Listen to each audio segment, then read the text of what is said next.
Brandon Colonel. Sorry if it's a little loud right now. I've got a fan going on in the background, just in case you guys hear it. It's kind of hot outside right now. Finally, winter is pretty much getting to be over here. But as far as the newest knife review, I'm just going to tell you right now, I like the knife, but it's just not for me. I bought it, I loved it, I loved how it felt in hand, but it just wasn't for me. It was a little bit too big, and so I've actually sold it in exchange for a new knife that, you see it right here. It's my first double action automatic, first automatic period. It is the Lightning OTF. I traded for this thing.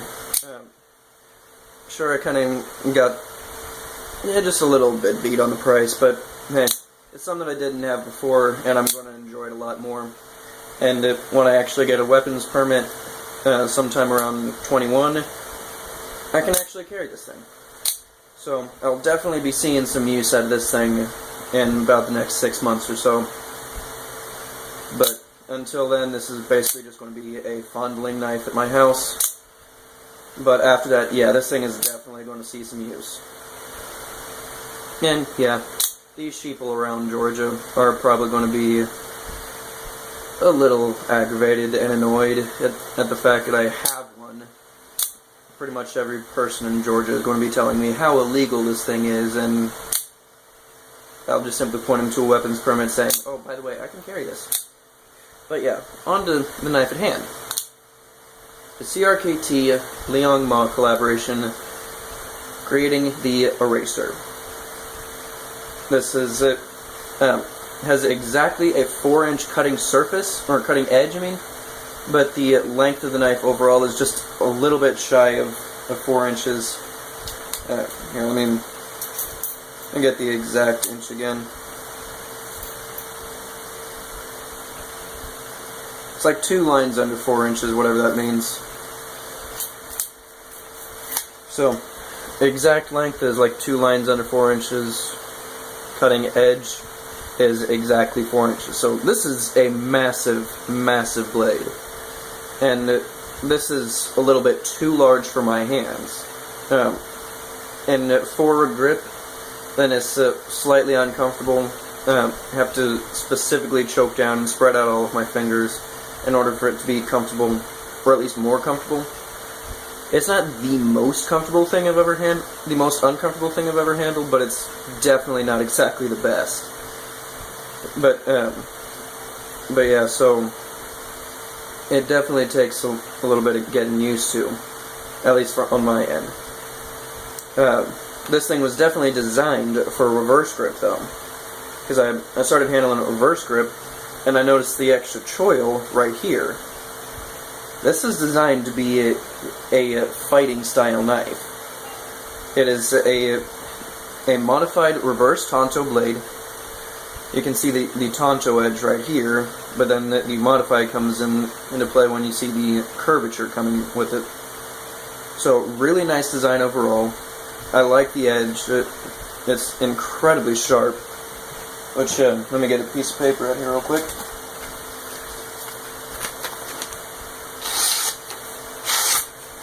This glides effortlessly through paper. It is insanely sharp, and I really like the edge on this thing. Well, like I said, it's just too big of a knife for me. It has stainless steel bolsters on both sides. It has G10 for the rest of the handle material, and it's been fairly smoothened out, but it still provides a little bit of traction and grip to it.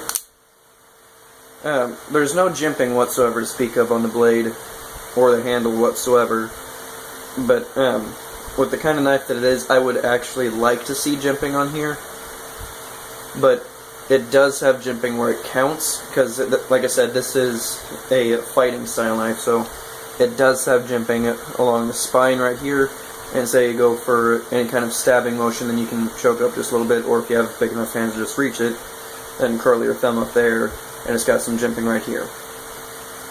Now, the jimping here isn't exactly the most effective I've ever seen.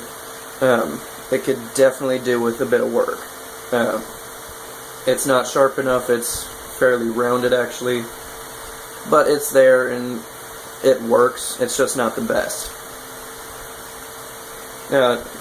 It's a liner lock, and it's not exactly the thickest liner lock in the world. I have seen better, and I kind of do wish that it was a little bit better, but at the same time, this is a hefty knife. Even for me, this is kind of chunky. I'm not going to lie to you and say that you're not going to notice the weight in your pocket, because it carries so well. I mean, where is that thing? This thing is a fairly chunky knife, but yet for whatever reason while I was carrying this thing, it disappeared into the pocket. This is a massive freaking knife. This is not quite as massive of a knife, but if you'll believe me, just comparing them side by side, I don't exactly have scales. I'd actually say that this one is a heavier blade. Like, just overall, the Cold Steel Spartan, as massive and beefy as this thing is, this thing actually feels heavier. Now, whether or not a scale will tell you the same thing, I don't know. But for whatever reason, this thing disappears in your pocket, and I don't quite feel it as much. This thing is a brick. It is an absolute brick. Now, like I said, I love the knife, I love the way it looks. The flipping action is terrific. It's incredibly smooth.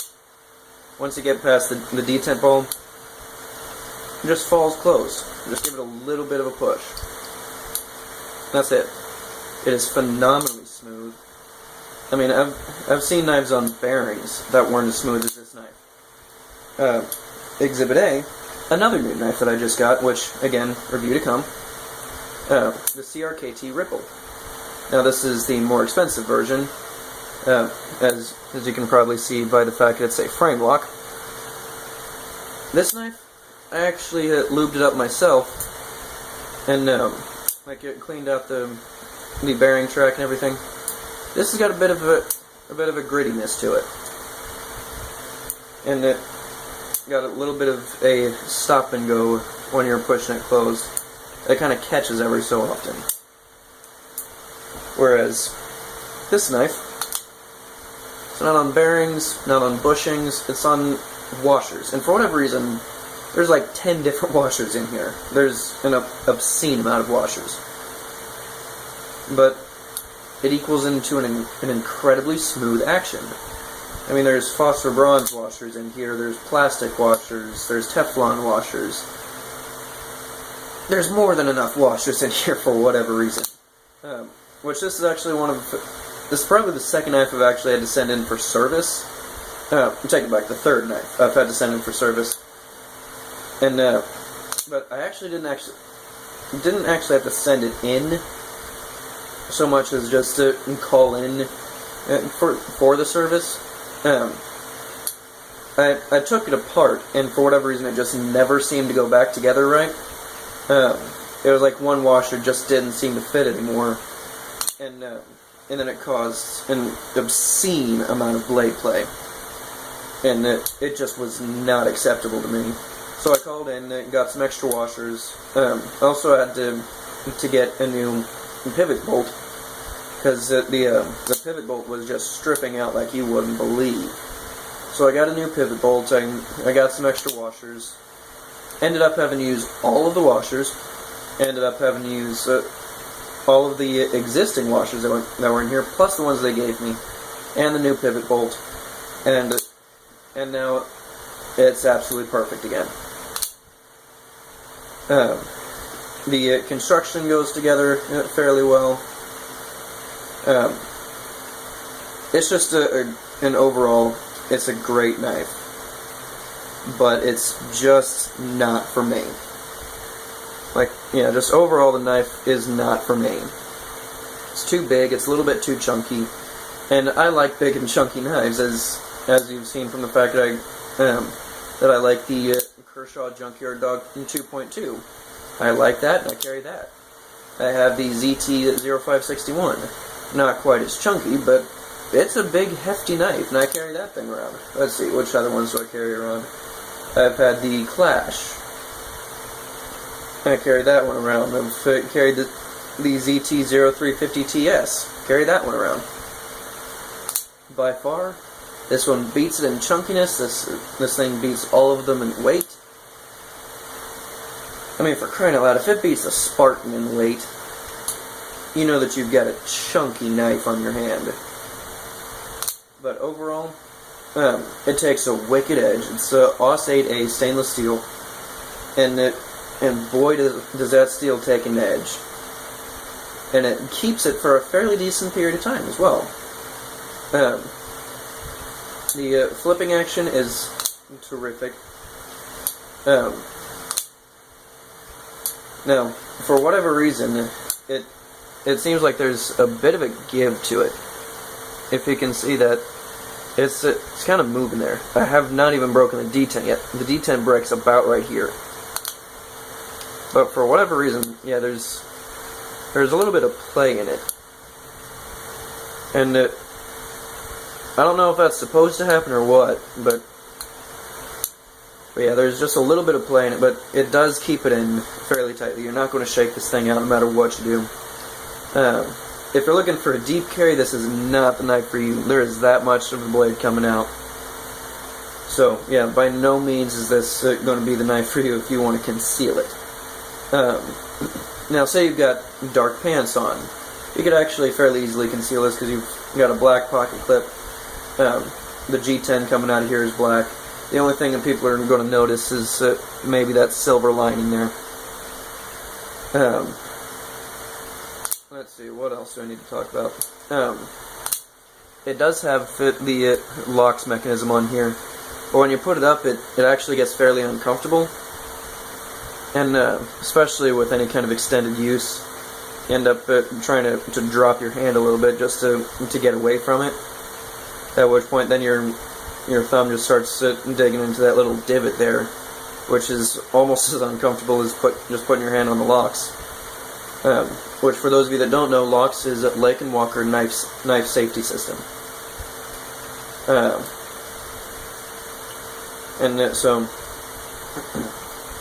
let's see.